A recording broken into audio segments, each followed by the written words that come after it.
All right, welcome back to the GSMC Wrestling Laureate podcast brought to you by the GSMC Sports Network. I'm your host, Eric Rodriguez, of course, always every Monday night through Friday night. Absolutely pretty awesome. Hope you guys have an amazing weekend. Hope you guys had an amazing week. It's kind of crazy because I feel like we just talked about, being together on Monday and we're like, I'm just dreading Monday. But we made it. We made it. So obviously, 1,010%. Hope you guys are having an amazing week. Hope you guys have some awesome plans heading toward the weekend. 1,010%. So let's go ahead and dive right on into our third segment, which is the WWE Clash at the Castle. But before we move on any further, I want to remind you guys to use the tips and donations link at the GSMCpodcast.net. Shoot me your questions. Tell me what you like. Tell me what you don't like, and we'll get it done. And ultimately, this podcast is mine, but this podcast is ours. A wrestling fandom should stay together through and through. Tell me what you like. I take criticism very, very well. But yeah, let's go ahead and jump right on into our Clash at the Castle. So, starting off, and I'm going to kind of get into my scrutiny about this pay-per-view, momentarily.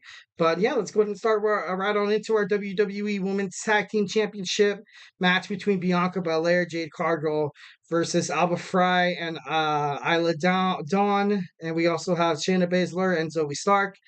Much like I kind of would like to see Zoe Stark and Shayna Baszler win some gold within the WWE World Women's Tag Team Championship, I don't think it's going to happen. It's not going to happen. For the longest time, I hated Cargill and I hated Bianca Belair, kind of, joining forces. But I've seen matchups. I've seen it all. I've seen them kind of, helping out the competitors, helping out, who they're going to face, stuff like that. And I think it's better.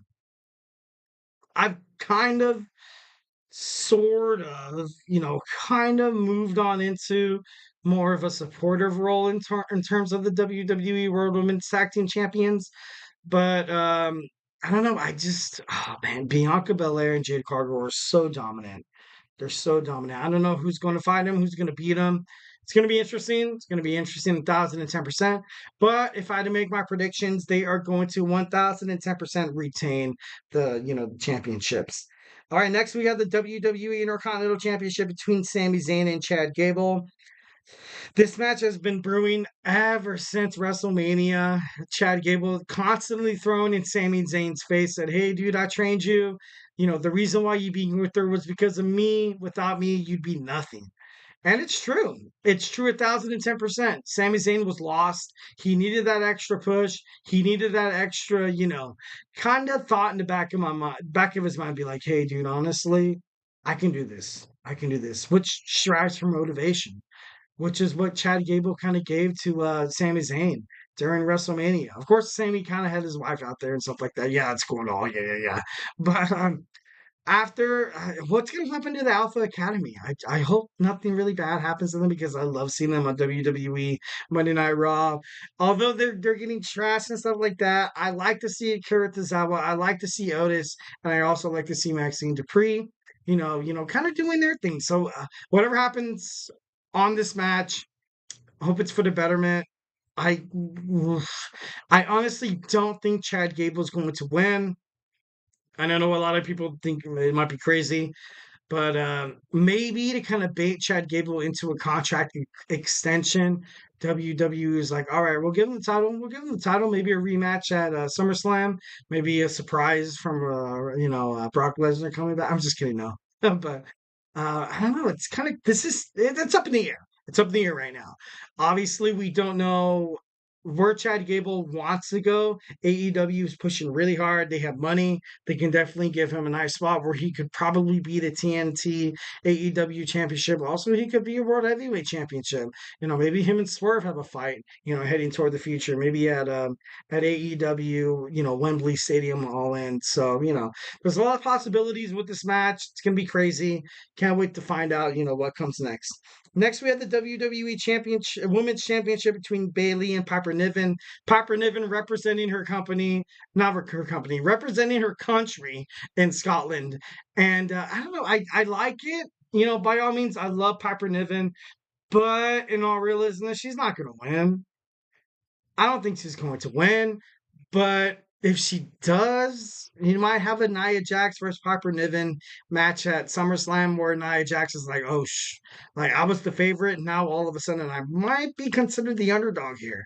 So obviously Bayley has done so much within the WWE. Bayley has put over, superstars. Obviously, her with Damage Control and stuff like that with Io Sky, Dakota Kai, the Kabuki Warriors and stuff like that. But is this kind of what we expect from Bayley at this point in her career, where she wins championships, where she has matchups, where she's kind of like I don't know how to even compare her. Like, where she's kind of in the matchup where people win to ultimately kind of make a name for themselves or kind of, build more momentum toward like the start of their championship run. Possibly, maybe. But I don't know. I like Bayley. I do like Bayley. I like her more from from a babyface standpoint. I feel like that kind of heel run she had, kind of screwed her over in terms of creative and character progression. But obviously, that's my opinion. But it should be interesting to kind of see how this match, kind of winds up.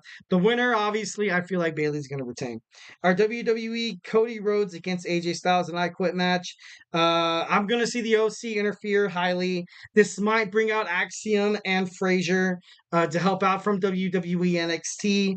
But this match is obvious. I don't feel like this is enough of a huge turmoil match for Cody Rhodes to lose the championship. If he loses the championship to AJ Styles, I'm going to be really, really shocked. It's probably going to be the biggest shock of the wrestling century since like forever. But I just don't see it. I see AJ Styles as a champion. Yes, I do. But over Cody Rhodes, after Cody Rhodes' story, after fighting 2 years, winning two Royal Rumbles to hold this championship, nah, not at all. Not at all. I wouldn't see that, happening whatsoever. I think Cody Rhodes is gonna win this. Definitely think he's going AJ Styles is going to say, I quit. Unless AJ Styles finds a way to kind of take Mama Rhodes into like this, into the storyline, kind of hold her accountable, kind of hold in a, like a steel chair to her, be like, quit, Cody, kind of like what Judgment Day did to Adam Copeland when they had Beth Phoenix.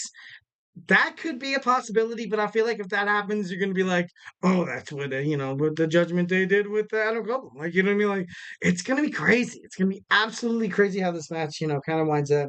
And finally, we have our WWE World Heavyweight Championship match between Damian Priest and Drew McIntyre. This is going to be a good match. I feel like it's going to be a good match.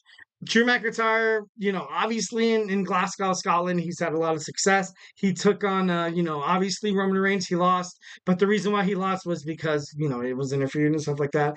He needs to become a winner. Drew McIntyre has done so well. Ever since he came back from the injury, but before then he's just been the workhorse. They put the strap on him once when they were doing the whole WWE during the pandemic. So we're like, yeah, let's experiment with some stuff. Like, you know what I mean? But I feel like Drew McIntyre has what it takes. You see him cut good promos. You see him just like constantly like people root for him. People love him. You saw that promo with Sheamus where everyone was kind of like, okay, these two guys, these two Scottish lads are ready to kick some ass at Clash at the Castle. Will it happen? No, which kind of makes me sad because I feel like Damian Priest is going to probably lose to someone at SummerSlam, but Drew McIntyre is just so damn good. I feel like WWE once again might be overlooking his character, and he was recently inducted into the Scottish Professional Wrestling Hall of Fame. So that's obviously that to kind of consider. And before I drop on this on this subject, if you think about it, I only talked about like 5 matches. I only talked about 5 matches, and honestly, that disgusts me. That disgusts me because I feel like, you have the WWE World Tag Team Championships, Grayson Waller and Austin Theory, where they kind of have challengers set before them in DIY. You have the United States Championship. LA Knight defeated Carmelo Hayes. Talking about Logan Paul, why aren't they fighting at Clash at the Castle? And also Liv Morgan. What is Liv Morgan doing? Why does she have the night off? I don't think she deserves a night off. Like, it's crazy. I think either she should be fighting Lyra Valkyrie or Io Sky for this championship match for her to defend it. All in all, I never ever kind of crap on WWE, PLEs, but this one, and kind of like maybe my patience for WWE has kind of wear thin. Maybe I'm too used to watching AEW, pay-per-views where all the titles are on the line all at once. But that's old school WWF as well. And prior WWF pay-per-views and WWE pay-per-views, you would always see the championship matches always on the line and stuff like that. And I don't know why you have 3 championships that should be on the line, but it's not. So, voicing my frustrations, obviously, I'm getting a little worked up. But we're going to move on into our fourth segment. We're going to talk right on into our will John Moxley ever come back to the WWE? So, hey, stay tuned.